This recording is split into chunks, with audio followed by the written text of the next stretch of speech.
आज आपण मटारचा पराठा कसा बनवायचा ते बघूया। त्यासाठी कढईत 2 चमचे तेल टाकून वाटाणा परतून घ्यायचा आहे। त्यात थोडंसं मीठ टाकायचं आहे आणि मीठ टाकून झाकण ठेवून वाफवून घ्यायचं आहे। वाफवून घेतलेला वाटाणा मिक्सरच्या भांड्यात घालायचे। 4-5 हिरव्या मिरच्या, लसूण पाकळ्या, कोथिंबीर घालून जाडसर पेस्ट बनवायची आहे।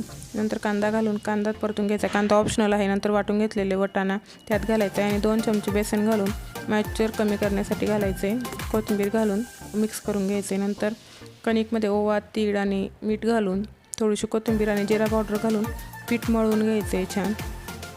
टिफिनसाठी खूप छान होतं। हे बघा पीठ मळून घेतले।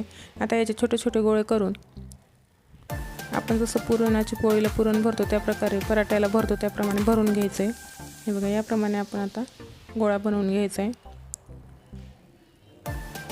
आणि छान छोटे छोटे पराठे लाटून घ्यायचे आणि छान दोघे साईडने तेल टाकून छान खरपूस शेकून घ्यायचे। तुम्ही एकदा नक्की करून बघा, चटणीसोबत खूप छान लागतं।